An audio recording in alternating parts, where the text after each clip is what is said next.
Dhamma Nature 1. The Teachings of Ajahn Chah. Sometimes, when a fruit tree is in bloom, a breeze stirs and scatters blossoms to the ground. Some buds remain and grow into a small green fruit. A wind blows and some of them, too, fall. Still others may become fruit or nearly ripe, or some even fully ripe, before they fall. And so it is with people. Like flowers and fruit in the wind, they, too, fall in different stages of life. Some people die while still in the womb, others within only a few days after birth. Some people live for a few years then die, never having reached maturity. Men and women die in their youth. Still others reach a ripe old age before they die. When reflecting upon people, consider the nature of fruit in the wind, both are very uncertain. This uncertain nature of things can also be seen in the monastic life. Some people come to the monastery intending to ordain but change their minds and leave, some with heads already shaved. Others are already novices, then they decide to leave. Some ordain for only one rain's retreat then disrobe. Just like fruit in the wind, all very uncertain.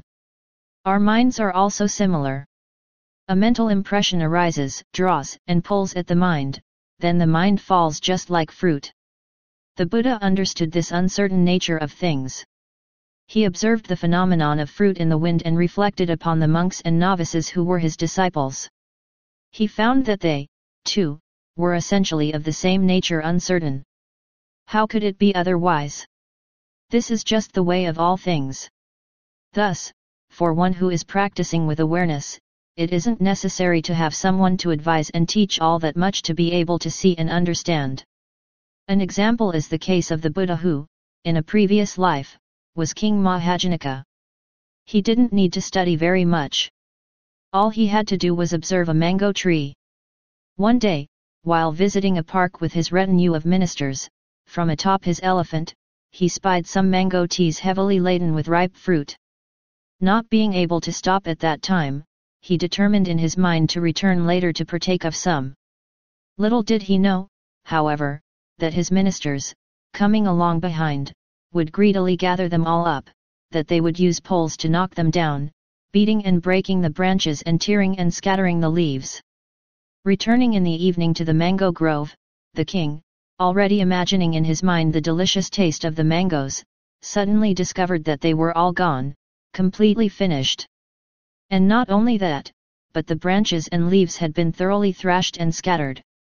The king, quite disappointed and upset, then noticed another mango tree nearby with its leaves and branches still intact. He wondered why. He then realized it was because that tree had no fruit. If a tree has no fruit, nobody disturbs it, and so its leaves and branches are not damaged. This lesson kept him absorbed in thought all the way back to the palace. It is unpleasant, troublesome, and difficult to be a king. It requires constant concern for all his subjects. What if there are attempts to attack, plunder and seize parts of his kingdom? He could not rest peacefully, even in his sleep he was disturbed by dreams. He saw in his mind, once again, the mango tree without fruit and its undamaged leaves and branches. If we become similar to that mango tree, he thought, our leaves and branches, too, would not be damaged. In his chamber he sat and meditated. Finally, he decided to ordain as a monk, having been inspired by this lesson of the mango tree. He compared himself to that mango tree and concluded that if one didn't become involved in the ways of the world, one would be truly independent, free from worries or difficulties. The mind would be untroubled. Reflecting thus, he ordained. From then on, wherever he went, when asked who his teacher was, he would answer, a mango tree. He didn't need to receive teaching all that much.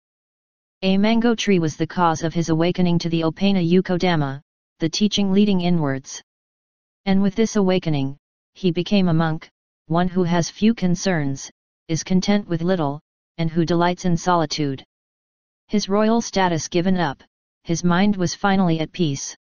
In this story, the Buddha was a bodhisattva who developed his practice in this way continuously.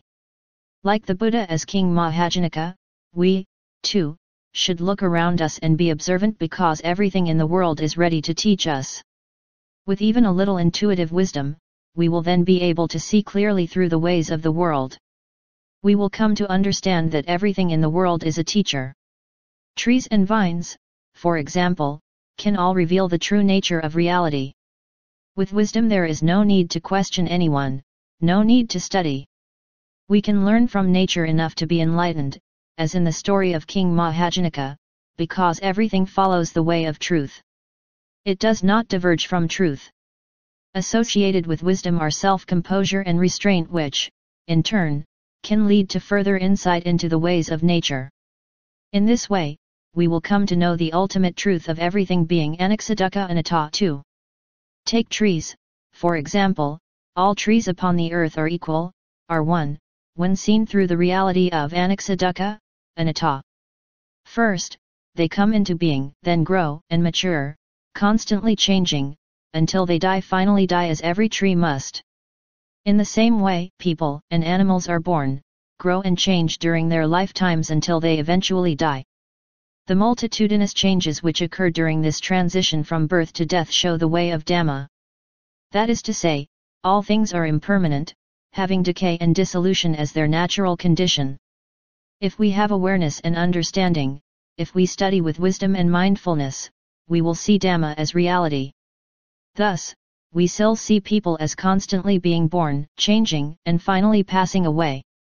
Everyone is subject to the cycle of birth and death, and because of this, everyone in the universe is as one being. Thus, seeing one person clearly and distinctly is the same as seeing every person in the world. In the same way, everything is Dhamma.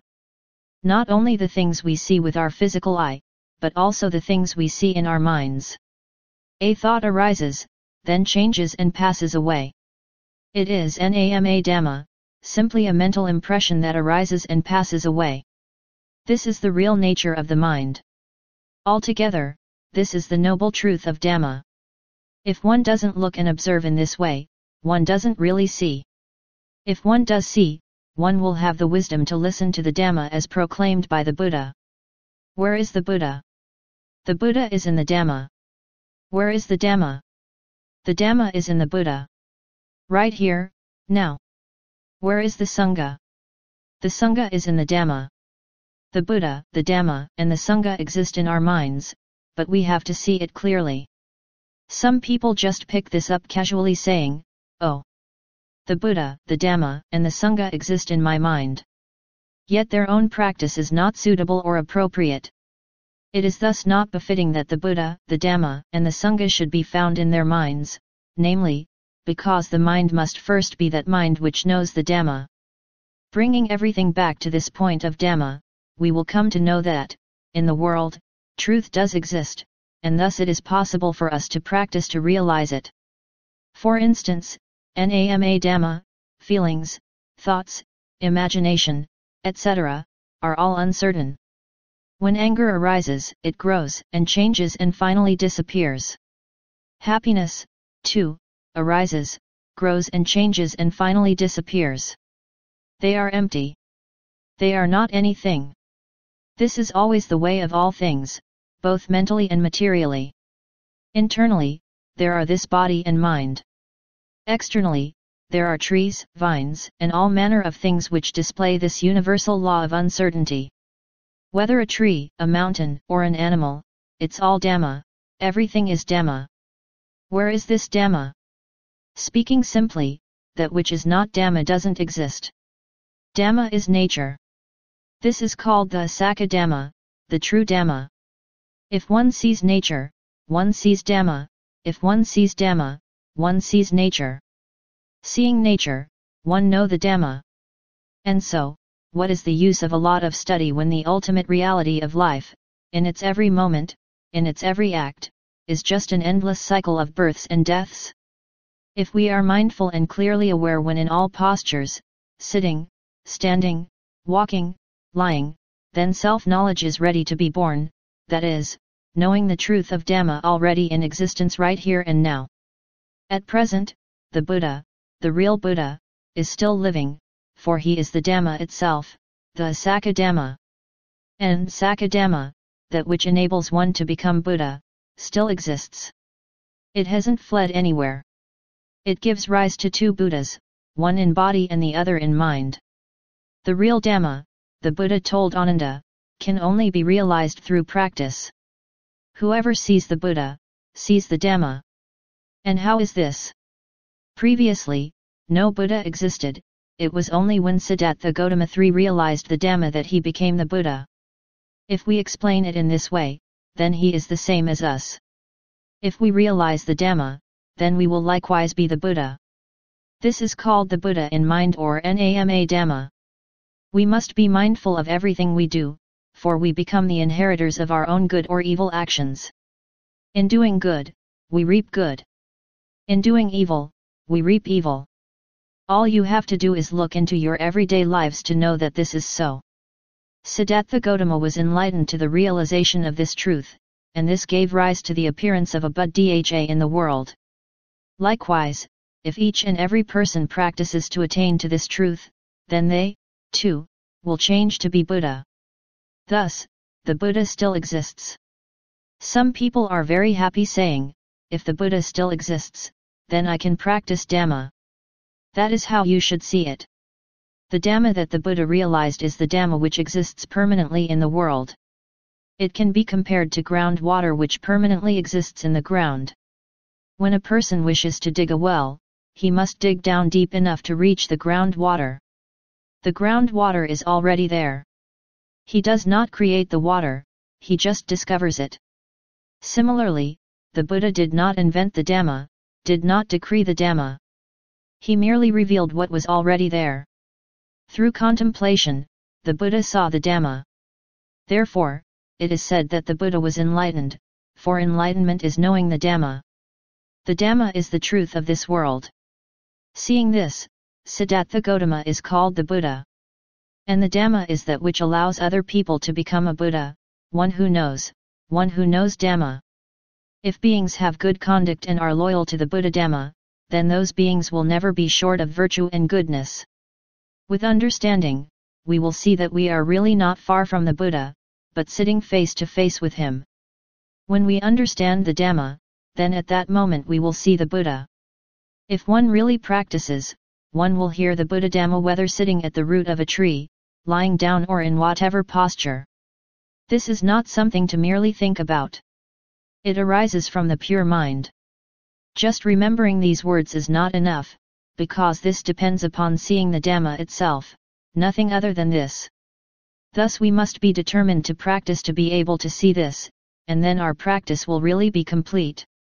Wherever we sit, stand, walk, or lie, we will hear the Buddha's Dhamma. In order to practice his teaching, the Buddha taught us to live in a quiet place so that we can learn to collect and restrain the senses of the eye, ear, nose, tongue, body, and mind. This is the foundation for our practice since these are the places where all things arise, and only in these places. Thus we collect and restrain these six senses in order to know the conditions that arise there. All good and evil arise through these six senses. They are the predominant faculties in the body. The eye is predominant in seeing, the ear in hearing, the nose in smelling, the tongue in tasting, the body in contacting hot, cold, hard, and soft, and the mind in the arising of mental impressions. All that remains for us to do is to build our practice around these points. The practice is easy because all that is necessary has already been set down by the Buddha. This is comparable to the Buddha planting an orchard and inviting us to partake of its fruit. We, ourselves, do not need to plant one. Whether concerning morality, meditation, or wisdom, there is no need to create, decree or speculate, because all that we need to do is follow the things which already exist in the Buddha's teaching. Therefore, we are beings who have much merit and good fortune in having heard the teachings of the Buddha. The orchard already exists, the fruit is already ripe. Everything is already complete and perfect. All that is lacking is someone to partake of the fruit, someone with faith enough to practice. We should consider that our merit and good fortune are very valuable. All we need to do is look around to see how much other creatures are possessed of ill fortune. Take dogs, pigs, snakes, and other creatures for instance. They have no chance to study Dhamma, no chance to know Dhamma, no chance to practice Dhamma. These are beings possessed of ill fortune who are receiving karmic retribution. When one has no chance to study, to know, to practice Dhamma, then one has no chance to be free from suffering. As human beings we should not allow ourselves to become victims of ill fortune, deprived of proper manners and discipline. Do not become a victim of ill fortune. That is to say, one without hope of attaining the path of freedom to Nibbana, without hope of developing virtue. Do not think that we are already without hope.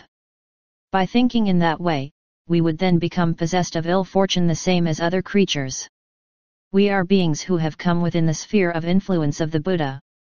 Thus we human beings are already of sufficient merit and resources. If we correct and develop our understanding, opinions, and knowledge in the present, then it will lead us to behave and practice in such a way as to see and know Dhamma in this present life as human beings. We are thus different from other creatures, beings that should be enlightened to the Dhamma.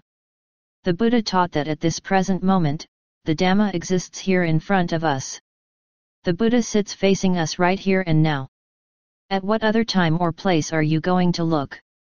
If we don't think rightly, if we don't practice rightly, we will fall back to being animals or creatures in hell or hungry ghosts or demons for. How is this? Just look in your mind. When anger arises, what is it? There it is, just look. When delusion arises, what is it? That's it, right there. When greed arises, what is it? Look at it right there. By not recognizing and clearly understanding these mental states, the mind changes from being that of a human being. All conditions are in the state of becoming. Becoming gives rise to birth or existence as determined by the present conditions. Thus we become and exist as our minds condition us.